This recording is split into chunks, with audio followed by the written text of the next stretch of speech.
Thank you for joining us at the season launch for Captain Opera's 2021 season. Now, ordinarily, of course, we would be at some wonderful venues somewhere in the mother city with many of our patrons and supporters of Captain Opera to give you and everyone else who's a supporter of this wonderful art form news of what's coming up.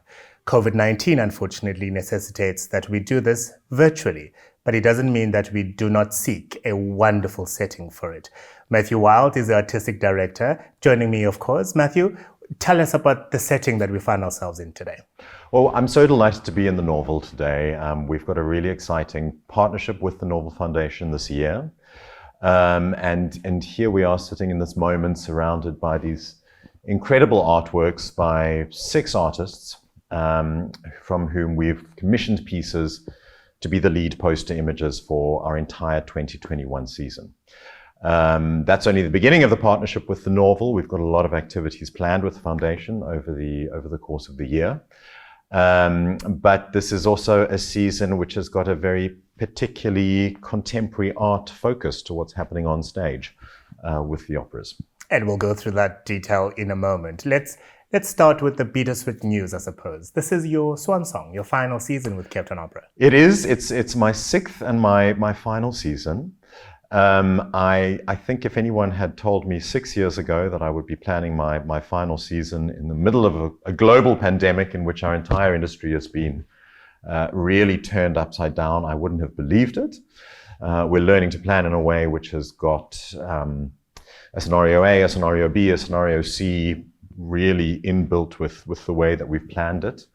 It's kind of anathema to opera planning in many ways because we're used to doing things years in advance. But I'm pretty excited about the things that we have lined up for this year. But I think it's a program with enough flexibility in it. Speaking of flexibility and some agility, I suppose, the very first production is Monteverdi. Exactly, and this project really shows the type of flexibility that we're having to work with. So we're doing Claudio Monteverdi's Vespro della Beata Vergine, also known as his 1610 Vespers. It's an absolute masterpiece, one of the most elaborate and complicated sacred works of its age and really of all time. The story goes that Monteverdi was unhappy in his job in Mantua, and he wrote sort of the most ambitious thing possible and dedicated it to the Pope in the hopes that he would get a nice juicy promotion.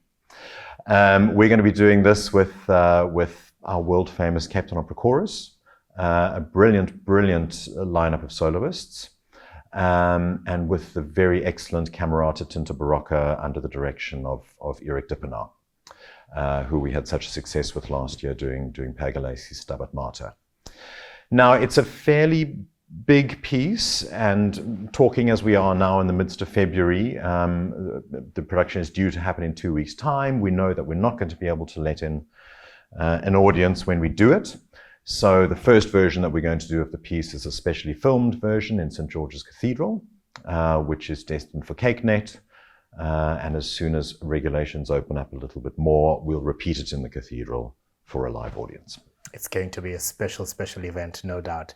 Now, the next piece has to be one of the world's most famous operatic fairy tales, isn't it? It's probably the world's most loved operatic fairy tale, Engelbert Humperdinck's Hansel und Gretel. We're doing it in German. And this piece is really going to get turned on its head in this new production. It's being directed by the excellent South African-born director Alessandro Televi. And in huge news from the art world, the artist-photographer Roger Ballon is going to be making his theatre design debut in this production. He's working with his regular collaborator Marguerite Rousseau, as well as lighting designer Kobus Rousseau. We're delighted that Kazim Abdullah is coming back to conduct after his very wonderful Maria Stuarda a few years ago. He'll be conducting the Cape Town Philharmonic Orchestra. And an absolutely brilliant cast. We've got Anae Pretorius and Brittany Smith as Hansel and Gretel, respectively. Yanel Fasahi and Martin Mkhize will be playing their parents. And we're absolutely delighted that the wonderful Bongiwe Nakani will finally be back on our stage after her very successful seasons at the Vienna State Opera. Typically in line with what Roger does, it's going to be a deep dive into the darkest realms of the subconscious. It's going to be a really grown-up look at the darker undercurrents in the Brothers Grimm original story.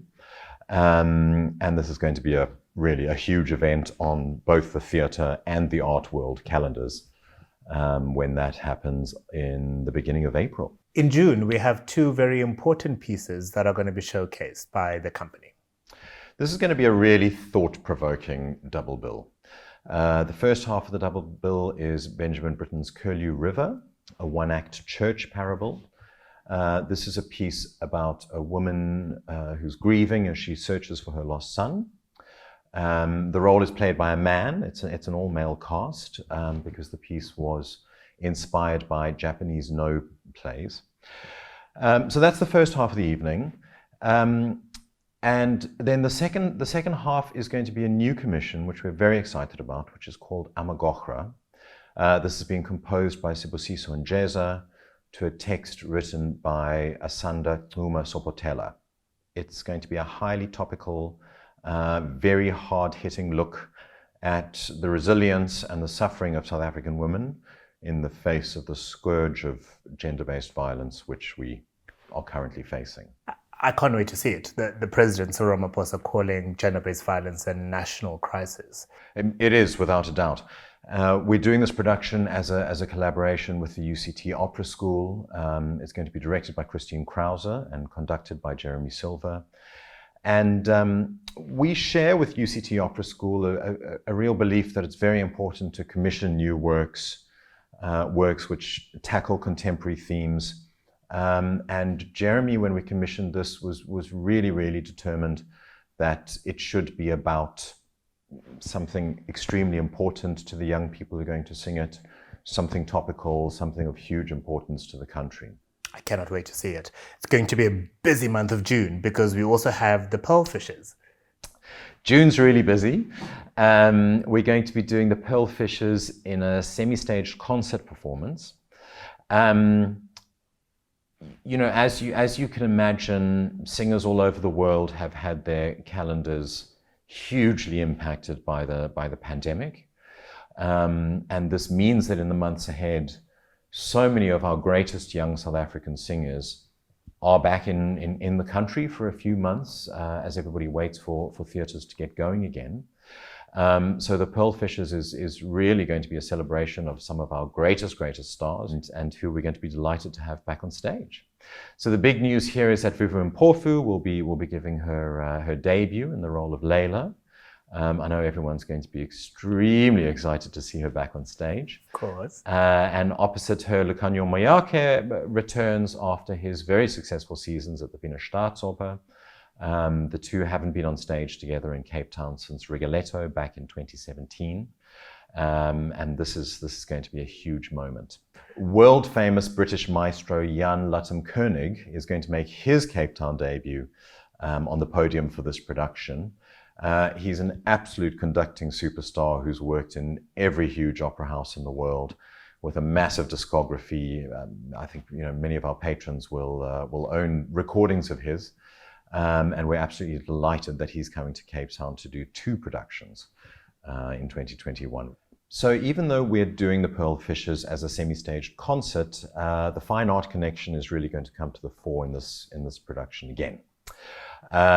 It's going to be done in beautiful designs by Michael Mitchell, which are going to frame huge projected illustrations by young Cape Town-based artist Shakil Solanki. Shakil is someone who really everybody's talking about at the moment. He's getting a lot of recognition at the moment in 2021. And I think his aesthetic is going to be an incredible match for Bizet's very romantic score. Shakil is influenced by his own Hindu upbringing and takes a lot of inspiration from Eastern classical art, which I think is going to give a really fascinating counterpoint to Bizet's South Asian fantasia. Indeed.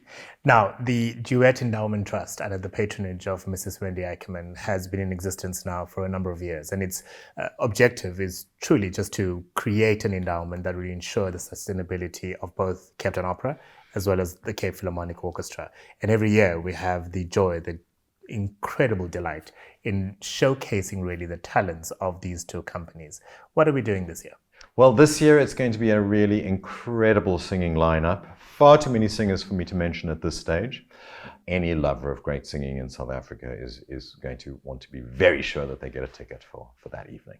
And just be warned, there's only one performance of this gala event. The sooner you get those tickets, the better.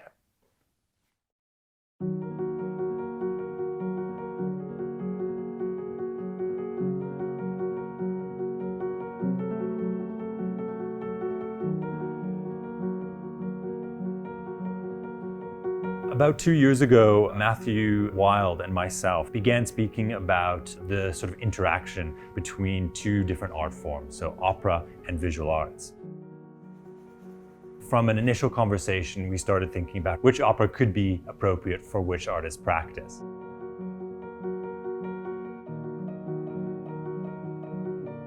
Roger Ballin has created this photograph, which then becomes the lead image for Hansel and Gretel. I wanted to jump the gap between photography as an art form and link it with theater as an art form. And so when this opportunity came, I was really excited. It's step by step, putting things together like a puzzle, fitting it together, and then at the end saying, yes, it's meaningful, it's coherent, it says something, I'm ready to take the picture. And that's what it's all about for us.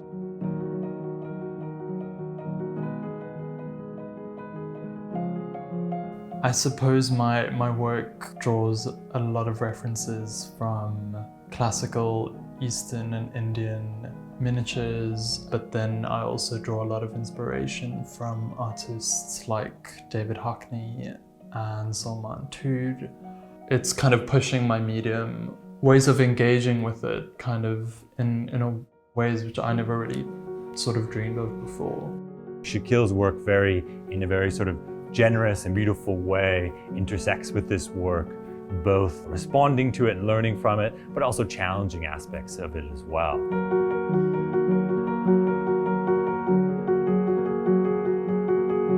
Bukhle Sawani's work came to mind as soon as I read a bit about Amagokra. I basically make work about the Black female body. The script is about GBV and basically the relationship within society, the environment. In Buchle's work, there's a sense of implied violence. The power of this sort of ambiguity felt like an appropriate pairing for this opera. Both Caitlin Truman Baker's work and Karen Miller's work are created from digital collage. They have an existing relationship with Cape Town Opera. I think what's really remarkable is this ongoing dialogue between the institution and the artists, and the way in which they're responding in very particular ways to each opera, pulling out sort of aspects of the opera and finding a way to visually represent those components. And so the works are incredibly detailed and offer a number of sort of means of interpretation.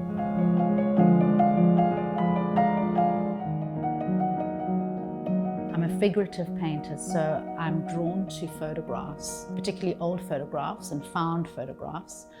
So the painting is called I Could Kill You, and that image of the woman in her dress and her black leather gloves, she had quite a murderous expression. The thing of working from a photograph is one never is quite sure what you're responding to. Something just sort of excites you or pierces you. And so we really do hope that this collaboration expands. It builds on, I think, what is already a successful exchange in the future.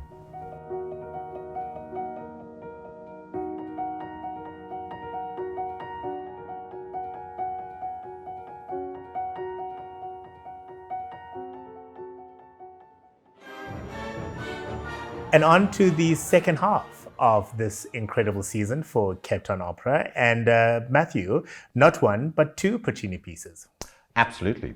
The first of the two is La Rondine, an absolute favorite Puccini work of mine. It's not done quite as much as the others. Very written for Vienna and very much influenced by Viennese operetta. It's absolutely chock-a-block full of the most haunting, nostalgic, beautiful music. It's a piece I love very much. The big news here is that this is going to be the South African debut and really the big welcome of CTO's new artistic director, Mr. Michael Hunt, a British director who joins the company from March onwards this year. I know Michael is incredibly excited to direct for the first time in Cape Town and to be working with the young singers of UCT Opera School, as well as the young artists at CTO. For Le Rondinette, Michael Hunt will collaborate with a very well-known British opera choreographer, Maxine Brahm. The sets and costumes will be designed by young German designer Bettina John, who's making her South African debut, and Jeremy Silver will once again lead the UCT Symphony Orchestra in the pit. Of course. The second Puccini, of course, is going to be the piece that Cape Town Opera tours South Africa with. This is something we haven't done in a while. Well, this is really a huge new passion project of Michael Hunt's. It's going to be the beginning of a series of tours, of which there will eventually be 2 a year, kicking off in September, October this year, and then these will roll out in the years ahead. This is very exciting for a number of reasons. These productions are going to give some wonderful performing opportunities to mid-career South African singers, especially those who are not based in Cape Town. And it's really going to be a fantastic way for Cape Town Opera to have national reach and to build relationships with audiences all the way through the country. So this is a new aspect of our work, which I'm really excited to see how that develops in the years ahead. And then, Matthew, at the end of the year, for your swan song, what piece are you bringing us in November? It's a piece that I love very, very much and I've wanted to do for a long time. It's Benjamin Britten's The Turn of the Screw. I think without a doubt the greatest operatic ghost story ever written. The Turn of the Screw offers an absolute masterclass in using very economical means to create the most incredible tension, which gets ratcheted up scene by scene. In this very ambiguous story based on the famous Henry James novella, and which some regular Netflix viewers will have seen more recently in The Haunting of Bly Manor. It's a chamber opera for a very small cast and a virtuoso ensemble of only 13 players. We're absolutely delighted that Maestro Jan Latham-Koenig will be conducting this work for us as well. And I'm really excited to work for the first time with a New York-based design collective called DOTS. The connection here came through a young South African designer whose name's Andrew Moerdijk. Andrew worked briefly as an architect in South Africa before deciding that theatre design was his calling, and before going off to New York to complete postgraduate studies in theatre design. We've been wanting to work together for some time, and it's one of his favorite pieces as well. So that's going to be a very exciting new collaboration. Well, not only is that an exciting collaboration, it's also an exciting season. Thank you very much. When many companies around the world, as you alluded to earlier, are not able to mount any productions, for us to be announcing what I think is an ambitious and exciting season, congratulations and well done. This is a fitting legacy, I suppose, that you're leaving behind at Cape Town Opera. Thank you very much. Thank you. Of course, it is a delight that Cape Town Opera is able to announce such a season. And as a patron, we certainly want you to make sure that you secure your tickets. But we ask for your patience and understanding. We are in the middle of a pandemic that you are responding to. And sometimes there'll be quite late notification as to availability of tickets, depending on what the government allows us to do and how many people we are allowed to accommodate in an auditorium. So please make sure that you pay attention to all of the alerts, all of the notifications, and visit Cape Town Opera's website regularly for information as to when and where you can purchase your tickets. Otherwise, I'll see you at the opera.